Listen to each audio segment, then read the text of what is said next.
Dernière minute. Luis Enrique vient de lâcher une véritable bombe en interne et exige le transfert astronomique de Julián Álvarez au PSG, un dossier qui pourrait exploser tous les records. Pendant ce temps, un départ retentissant se prépare au milieu de terrain vers l'Espagne, et une piste offensive à 92 millions d'euros vire totalement au cauchemar en Angleterre. Restez jusqu'à la fin. On va tout détailler maintenant. Salut à tous les supporters du Paris Saint-Germain. Bienvenue sur Mercato PSG pour toute l'actualité, les rumeurs et les transferts. Pensez à vous abonner pour ne rien rater, et donnez-moi votre avis en commentaire. Lâchez un gros like pour soutenir le travail. Merci beaucoup. Commençons tout de suite par ce grand départ qui se précise au milieu de terrain. C'est une véritable bombe qui s'apprête à exploser sur le marché des transferts parisiens, et les chiffres en jeu ont de quoi ravir les analystes financiers. Selon les informations exclusives du très réputé Fabrizio Romano, confirmées dans la foulée par les échos de l'équipe et de la presse espagnole, l'aventure de Kang In-lee au Paris Saint-Germain touche à sa fin. Le milieu offensif sud-coréen est en effet à un pas de rejoindre l'Atlético de Madrid. Après des semaines de tractations intenses, le dossier est entré dans sa phase critique, et le joueur se dirige tout droit vers le stade Metropolitano. Pour comprendre cette opération, il faut plonger dans la réalité tactique et économique du Paris Saint-Germain de Luis Enrique. Le technicien espagnol a mis en place un système extrêmement exigeant où la concurrence fait rage dans l'entrejeu. Malgré des fulgurances indéniables, Kang In-lee aspire à un temps de jeu beaucoup plus conséquent, un statut de titulaire indiscutable qu'il peine à sécuriser face à l'armada parisienne. Sur le plan financier, la direction francilienne est prête à ouvrir la porte, mais à une seule condition, s'y retrouver économiquement. Recruté pour environ 22 millions d'euros en provenance de Majorque, le Sud-Coréen possède aujourd'hui une valeur marchande estimée entre 25 et 35 millions d'euros. Le PSG compte bien récupérer une somme proche de cette évaluation, exigeant un transfert c'est qu'incluant un montant fixe solide et des bonus facilement atteignables. Du côté de la capitale espagnole, Diego Simeone fait le forcing depuis de longs mois pour attirer ce profil si particulier. Le « Cholo » cherche désespérément à injecter de la créativité dans le dernier tiers du terrain. Tactiquement, Kang In-lee est une aubaine absolue. Ce n'est pas un ailier percutant classique, ni un meneur de jeu à l'ancienne, mais un hybride parfait. Avec son pied gauche redoutable, sa capacité à conserver le ballon sous pression et à briser les lignes par la passe, il s'intègre idéalement dans les schémas de Simeone. Que ce soit pour animer un 4-4-2 classique ou pour apporter de la fluidité dans un système à 3 défenseurs centraux, sa polyvalence est un atout tactique majeur. De plus, son acclimatation ne pose aucun doute. Avec ses passages remarqués à Valence et Majorque, il connaît parfaitement l'intensité et les rouages de la Liga. Mais ce transfert dépasse largement le simple cadre du rectangle vert. L'arrivée de Kang In-lee à l'Atlético de Madrid représente une masterclass économique et commerciale de premier plan. Véritable idole absolue en Corée du Sud, son transfert va mécaniquement faire exploser les revenus liés au merchandising, attirer de nouveaux sponsors asiatiques extrêmement lucratifs et doper la valeur des droits télévisés du club madrilène sur ce marché stratégique en pleine expansion. C'est le genre d'opération qui sécurise l'avenir financier d'une institution sportive. À l'heure actuelle, la direction madrilène accélère pour éviter qu'une surenchère de dernière minute, venue de Premier League notamment, ne vienne faire grimper les enchères et les exigences salariales du joueur, dont les émoluments sont actuellement estimés à près de 5 millions d'euros annuels dans la capitale française. Le message interne est clair. L'Atlético veut boucler l'affaire dans les prochains jours. Si le PSG valide les dernières modalités de paiement, le Metropolitano s'offrira l'une des recrues les plus intelligentes, complètes et rentables de ce mercato estival. Passons maintenant à une piste offensive majeure qui se complique sérieusement de l'autre côté de la Manche. C'est un véritable coup de froid qui vient de s'abattre sur le mercato du Paris Saint-Germain, et une fois de plus, l'obstacle nous vient tout droit de la très riche Premier League. La direction parisienne a ciblé un profil bien précis pour dynamiser son attaque, le jeune prodige français Elie Junior Kroupi. Le joueur coche absolument toutes les cases du nouveau projet sportif piloté par Luis Enrique. Le technicien espagnol réclame de la jeunesse, de la percussion, et surtout une polyvalence tactique capable de s'adapter à son système de jeu basé sur la possession et le pressing haut. Kroupi, avec sa capacité à percuter sur les ailes, à casser les lignes et à s'infiltrer dans la surface de réparation, semblait être la recrue idéale pour apporter cette étincelle supplémentaire dans le dernier tiers du terrain. La très bonne nouvelle dans ce dossier, c'est que l'envie est totalement réciproque. Selon le média spécialisé Psginsi Dactus, dont les indiscrétions sont largement reprises par la presse française aujourd'hui, le joueur est littéralement séduit par le discours de la direction francilienne. Elie Junior Kroupi ferait même d'un transfert au Paris Saint-Germain sa priorité absolue pour cet été, et serait déjà disposé à s'entendre sur les contours de son futur salaire avec le champion de France. Sur le papier, le club a un avantage décisif. Mais c'était sans compter sur la puissance financière et l'intransigeance de son club actuel, Bournemouth. Les dirigeants anglais se montrent en effet extrêmement gourmands, pour ne pas dire déraisonnables. D'après les dernières fuites, Bournemouth exigerait la somme astronomique de 92 millions d'euros pour accepter de libérer son attaquant.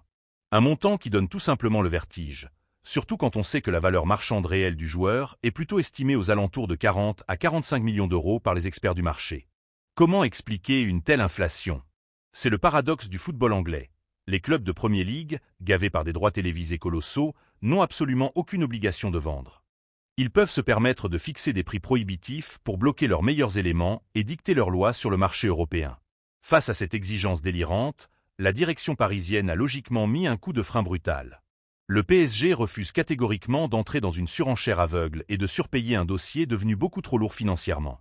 La stratégie est claire, ne pas mettre en péril la masse salariale du club pour un seul joueur. Résultat, les négociations sont aujourd'hui au point mort total. Cette impasse pourrait d'ailleurs faire les affaires de la concurrence locale. La presse britannique indique que des clubs comme Tottenham et Crystal Palace scrutent l'évolution de la situation avec une immense attention. Ces écuries possèdent la surface financière suffisante pour s'aligner sur des indemnités de transfert approchant la barre des 100 millions d'euros sans trembler, au cas où la porte s'ouvrirait définitivement. Pour le Paris Saint-Germain, la patience a des limites très claires. Luis Enrique veut un groupe complet le plus rapidement possible. Si Bournemouth refuse de revoir ses exigences à la baisse, le club de la capitale n'hésitera pas à refermer le dossier croupi pour activer d'autres pistes offensives beaucoup plus viables économiquement. Le joueur veut Paris, Paris veut le joueur, mais à 92 millions d'euros, le rêve est clairement en train de s'éloigner. Avant de passer au dossier le plus brûlant, petit défi. On essaie de passer la barre des 1000 likes sur cette vidéo. Je compte sur vous. On enchaîne avec l'exigence folle de notre entraîneur. Le Paris Saint-Germain s'apprête à faire trembler le marché des transferts, et cette fois-ci, les chiffres annoncés donnent le vertige. Selon les dernières indiscrétions de la presse française, confirmées par les échos venus d'Espagne, Luis Enrique a formulé une demande claire, nette et extrêmement précise à sa direction sportive. Il veut Julián Álvarez. L'attaquant argentin, véritable joyau de l'Atlético de Madrid, est soudainement devenu la priorité absolue du club de la capitale pour cette fenêtre estivale, déclenchant des sueurs froides du côté du stade Metropolitano. Pour comprendre cette offensive parisienne, il faut regarder du côté des départs. Le récent transfert de Gonzalo Ramos vers l'AC Milan a laissé un vide béant à la pointe de l'attaque. Le board parisien, fort de la manne financière récupérée grâce à cette vente, sait qu'il doit réinvestir massivement. Mais attention, Luis Enrique ne veut pas de n'importe quel profil. Fini le numéro 9 classique, le simple finisseur qui campe dans la surface de réparation en attendant les centres. Le technicien espagnol exige un attaquant résolument moderne. Il recherche un joueur capable de décrocher, de participer activement à la construction du jeu, d'harceler la relance adverse avec un pressing constant et de combiner à la perfection avec les ailiers virevoltants du PSG. C'est exactement là que le profil de Julián Álvarez prend tout son sens. À 26 ans, l'Argentin coche absolument toutes les cases du système tactique très exigeant de Luis Enrique. Sa mobilité incessante, sa capacité à avaler les kilomètres, à exploiter intelligemment les demi-espaces et sa vision du jeu en font le chaînon manquant idéal pour une équipe parisienne habituée à confisquer le ballon et à camper dans la moitié de terrain adverse. D'après de nombreux analystes tactiques, l'intégration d'un tel joueur transformerait littéralement l'animation offensive parisienne. La saison dernière, l'attaquant a tout de même compilé 20 buts et 9 passes décisives toutes compétitions confondues avec les Colchoneros. Des statistiques extrêmement solides, confirmant sa régularité au plus haut niveau. Même si ce bilan reste légèrement en deçà de sa première saison stratosphérique à Madrid, où il avait franchi la barre incroyable des 29 réalisations. Mais s'offrir un champion du monde en pleine force de l'âge, doté d'une solide expérience en Premier League, en Ligue des Champions et en Liga, a un prix. Sur le papier, sa valeur marchande est estimée à environ 100 millions d'euros par les observateurs économiques du football. Cependant, la réalité financière imposée par la direction de l'Atlético de Madrid est bien plus intimidante pour les finances du Paris Saint-Germain. Le joueur est lié au club espagnol par un contrat en béton armé courant jusqu'en 2030, assorti d'une clause libératoire totalement dissuasive fixée à 500 millions d'euros. Cette clause astronomique est un message limpide envoyé à l'Europe entière. Álvarez n'est pas à vendre, à moins d'une offre qui défie toute rationalité. D'ailleurs, les dirigeants madrilènes se montrent totalement inflexibles lors des négociations. Selon des sources concordantes proches du dossier, l'Atlético a récemment balayé d'un revers de la main une proposition colossale de 150 millions d'euros en provenance de son grand rival, le Real Madrid. Ce précédent pèse extrêmement lourd dans la balance aujourd'hui. Le message pour la direction parisienne est on ne peut plus clair.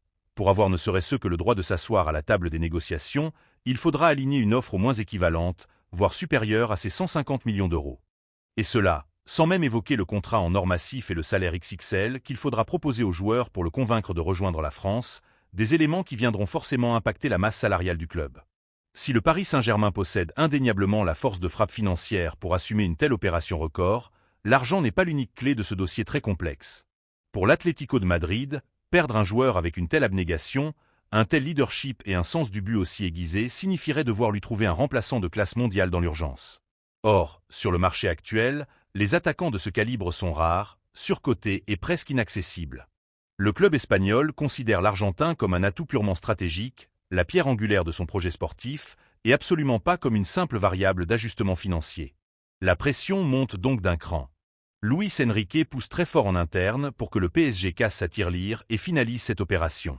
Le mercato est encore long et le nom de Julián Álvarez n'a pas fini d'agiter les gazettes des transferts. L'Atlético gère pour l'instant la situation en position de force absolue, bloquant l'accès avec un contrat blindé et une valorisation hors norme. Le feuilleton est lancé, et Paris sait exactement à quoi s'en tenir. Seule une transaction historique, capable de pulvériser les records économiques de cet été, pourrait faire plier la direction madrilène et offrir au coach asturien le buteur de ses rêves. Ton commentaire est très important pour nous. Dites dans les commentaires si vous pensez que le Paris Saint-Germain doit faire sauter la banque pour arracher Julián Álvarez à l'Atlético. Pensez-vous qu'il est vraiment l'attaquant idéal pour le système de Luis Enrique? N'oubliez pas de vous abonner à la chaîne pour suivre en exclusivité toute l'actualité mercato des Parisiens, de liker et de partager la vidéo pour soutenir la chaîne. Merci beaucoup.